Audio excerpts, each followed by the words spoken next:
with the historic bounce still in play right now, we're going to focus specifically on the S&P 500 to give us an idea how we got here, where we are currently, and of course, more importantly, where we're going from here. So let's start with the pattern work. And as we can imagine, bullish patterns have been working, but really to see this closely, we have to look at the short-term work first. And so this was the initial bullish formation that we pointed out to clients a few weeks ago. And all along the way, we're trying to detect where the next formation could be set up from. And so as we know, from the January high all the way down to the late March low, there was just a series of lower highs and lower lows. So each one of these rally attempts could have been the low point of which we can start to draw the lines for a bullish pattern from. But of course, it didn't happen until things started to turn. Little did we know that that big move on March 31st would kickstart one of the biggest 2-3 week rallies we've seen in years. But again, it started with the bullish pattern. Now we know this is all news related, but importantly, to see some sort of bullish structure, not only leveraged, seeing the breakout occur, and we know that that breakout happened on a big gap up. At the same time, seeing that extend higher, hit that relatively low target of 69.20, and then continuing to go was a major step in the right direction. Talked about this all the time and been through numerous videos over the years now showing this exact phenomenon in play now in different market environments. So the basic premise is that we need to see some sort of bullish pattern play out to give us a sense that not only is momentum turning, but to then give us a chance to see other much larger formations take shape. So again, saw it in the 2-hour chart. And again, the last time we detected something like this after a major downturn was last year. We go back and look at the videos we did just about a year ago. And of course, all the different pieces that we put out both on the CapNotes Substack newsletter and our premium CappThesis notes. This was a center point. In fact, we had a whole piece talking about the need to use short-term work as things were trying to find a bottom after the massive volatility, especially during that second week of April. So the initial rally attempt back then just failed. The volatility was just as much as we've seen since COVID back then. And so this initial cup and handle pattern didn't have a chance to play out. But over the next few days and weeks, one did. And this one, of course, was much more clearer, lower volatility. And when that breakout came at the end of April, it just gave way to a much more trustworthy, consistent uptrend, which we know that lasted all the way through October of last year. So this is the blueprint. This is what we could, I wouldn't say look forward to, but use as a guide as to see where and when the same sort of trend change or the next phase of the uptrend then take shape. And so as of right now, because of that, again, this isn't the cleanest version, but just a little bit of a dip caused us to look at this as a cup and handle formation. And quite simply, measuring the height of the pattern with the breakout gives us a measure move all the way up to 74.75. Now, it's not that far away anymore, but initially, when things were rallying, right, it's very difficult sometimes for traders to grasp a much higher target, especially after the area near 7,000 had been giving the S&P so much trouble on the way up. So the good news about this, well, there's a lot of good news, of course, with the higher prices, was that we now have a large cushion of which the S&P can pull back to and maintain this. In fact, if that happens, there are other versions, both bigger and smaller in terms of bullish formations that could take shape to give this one even more of a chance of playing out. And so one of those potentially is something like this.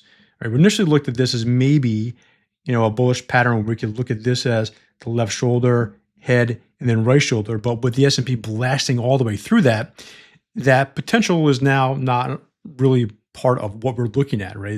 It's something different. And so that's another point, is that we can identify what bullish patterns may look like, but they often morph into different structures as time goes on. And so for this one, having the S&P pause a little bit now, or for the first 2 days of this week, we can look at to see the next time, right? Where does that profit taking take us to, right? Is it going to be, somewhere near 7,000, somewhere below? We'll see. Right now, there's really no near-term support, clearly, given how strong and consistent this advance has been. So when the next pullback does come and seeing where the next point of demand surfaces from, that could be the higher low that we're going to key off of and see what the next bullish formation then looks like.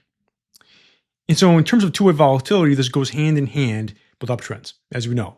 A lot of two-way volatility, a lot of big gains, big losses. It makes it very difficult, not only for bullish patterns to form, but let alone break out.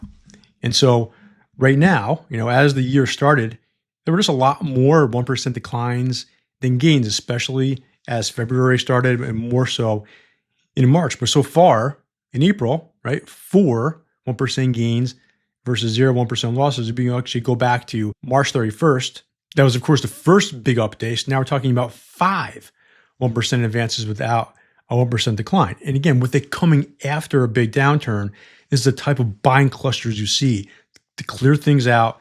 Obviously, short covering, real buying, and obviously momentum can shift violently like it did. And so if you look at what happened last year, there was only 2 other times in a month that we had at least 4 1% gains, right? The first one being March. Obviously, that was part of a failed bear market rally attempt. But then again in April, with each of them happening after the low on April 8th. And then from there, what did we have? Again, a lot less volatility with hardly any 1% gains or losses. And of course, number of months with 0 or 1% declines. That just coincided with the market slowly moving higher, but giving us a lot of opportunities to identify breakouts, especially individual stocks and ETFs. So this is what it looks like. This is the year-to-date chart showing all the 1% gains and losses. And needless to say, as things were selling off in March, a lot of back and forth movement, but characterized by a lot more big declines. Things completely shifted again, first iteration of that, March 31st, and then hardly any selling, as we know, up to this point through Monday, April 19th, just 2 losses overall, one being 10 basis points, 120 basis points. We know it's not going to be this easy, of course, not this consistent, not this explosive anymore, but going forward, the next phase, again, showing this same chart I've talked about before, is this, right? Have that breakout characterized by a lot of volatility near the low, then a handful of 1% advances, and then what? Breakout, and then the environment completely shifts to hardly any big moves, hardly any two-way volatility that is just conducive to clean breakouts. When you have clean bullish breakouts, it leads to consistent uptrends. We said it before, we'll say it again, because this is the type of scenario that we've seen play out now over the last number of years. And so we can see how this looks currently. Same type of thing, a lot more 1% moves on the way down, have the big rally, and now this has been characterized by, of course, big clusters of gains. Now, we know the pace will continue. This is straight up, very similar to that. Eventually, though, if things continue the way they are, we can potentially see higher prices just at a slower pace going forward. So if you're enjoying this content, again, I urge you to check out CappNotes.substack.com, our free newsletter where we share numerous pieces of premium content from our flagship opening look piece from CappThesis. We're talking about the rally's comeback all on the way from different pieces. Again, you'll get access to free full-length premium reports every so often as well. So subscribe, make sure you're alerted to when those hit your inbox. Again, it's CappNotes.substack.com. Look forward to seeing you there. Okay, so the GoNoGo Daily obviously had quite a run. We're talking about how it was extremely helpful in February as it started to shift, right? We started to see momentum unwind just by looking at the colors of these bars, right? It keeps it very simple. And that ended up being a very prescient indicator on the way down. Now, on the way up, because things happened so quickly, it lagged. And this typically is a lagging indicator because of the factors that go into the indicator itself. Moving averages, momentum signals, so forth and so on. You want to see things shift before this actually shifts itself.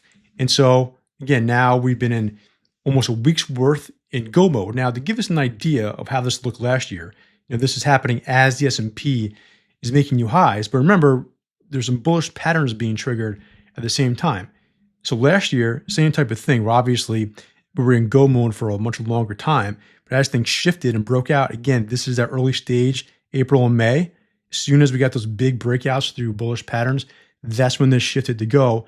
And of course, then nailed the meat of this rally all the way until seeing some sort of back and forth movement toward the end of 2025, early 2026. So if this were to be the same now, then we could look forward to, again, the same type of consistent uptrend characterized by bullish breakouts and also complemented by seeing a go, no-go indicator in go mode.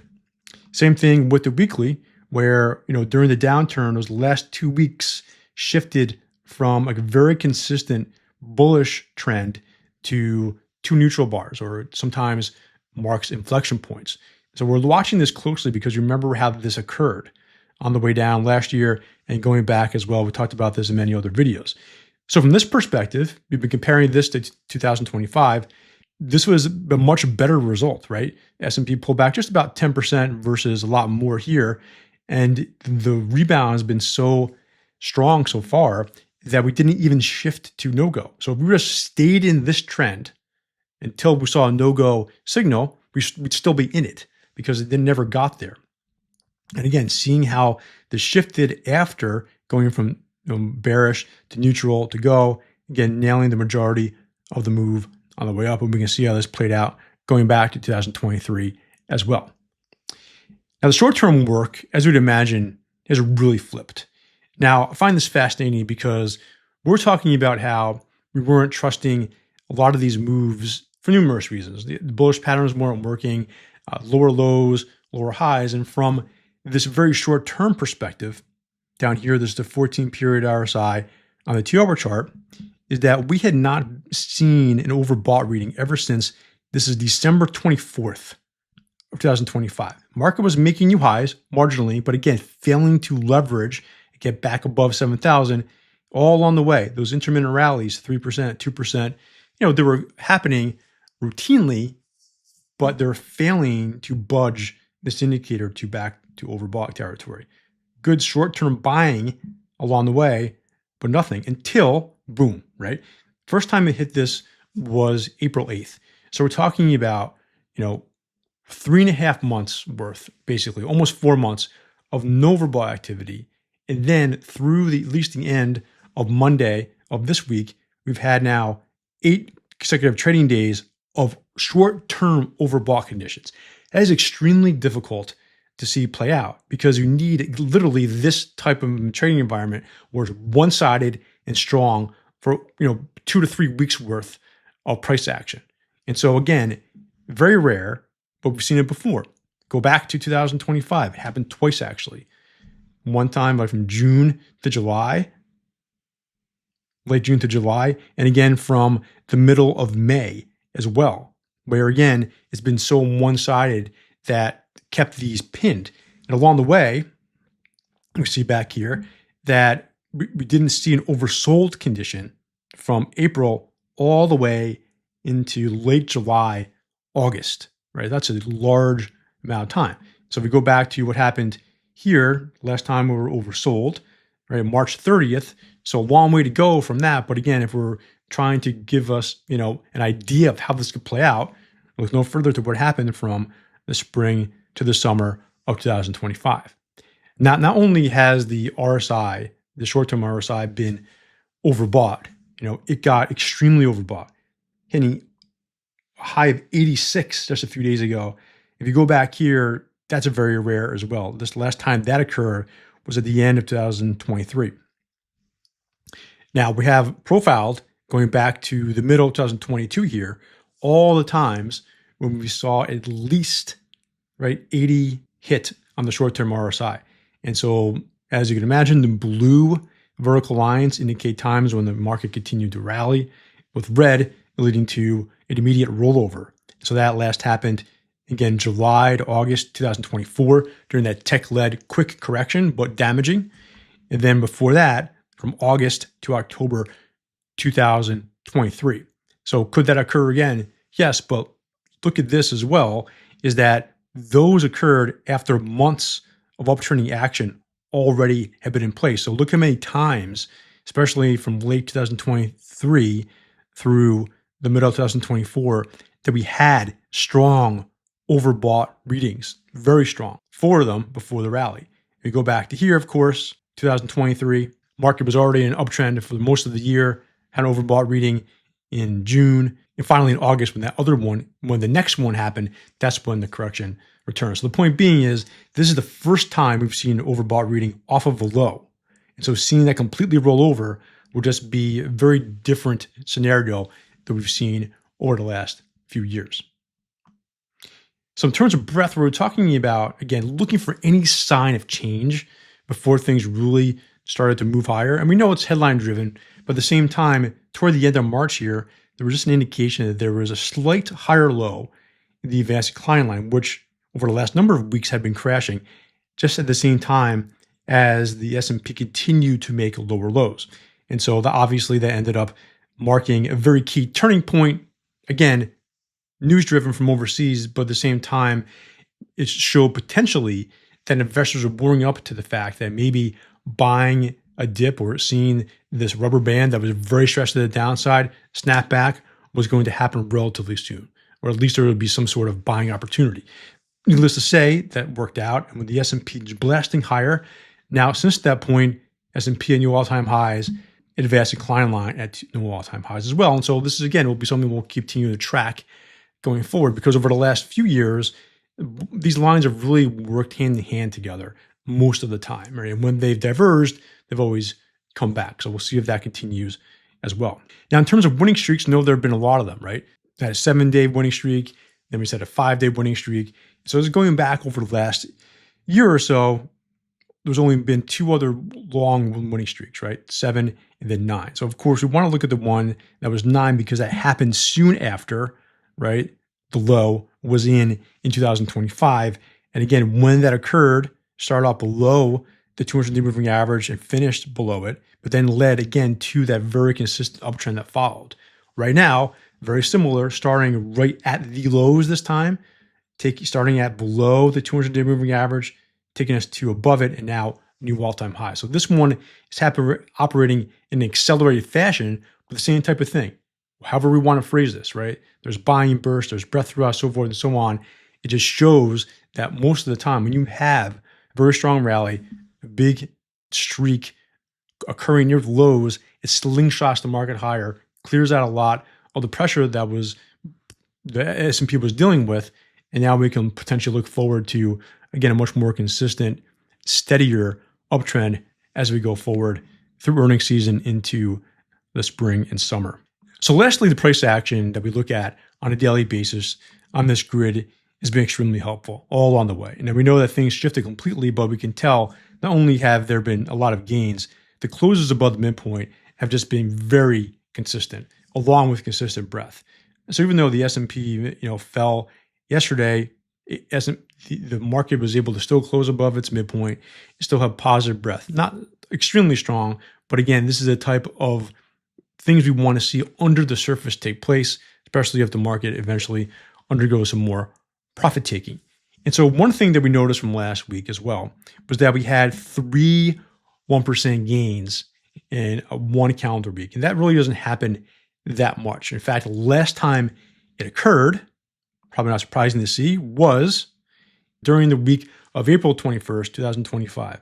We always talk about that date, right? That was the key higher low. We didn't know at the time, but after the market bottomed here, there was still a good amount back and forth movement, especially that big 2.4% loss on the 21st. But when that was met with 3 straight 1% gains right after it, that again set the stage for some of the biggest bullish patterns we've seen take shape over the next few weeks. Those are leveraged. Those upside targets got hit. Eventually, it led to many more smaller iterations of that, which of course kept the uptrend intact. So again, this all matters because going back to this one chart is a very important one where seeing those happen, right? Seeing those 3 1% gains happen right after the low, gave way to the breakout, gave way eventually to the market then moving higher in a more controlled fashion.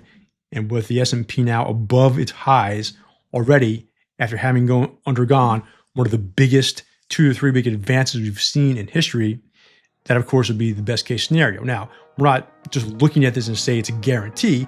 It's all about how these consolidation zones are dealt with. We eventually see something like what occurred here, right at the end of the year, will eventually stop moving higher and the breakouts start to fail.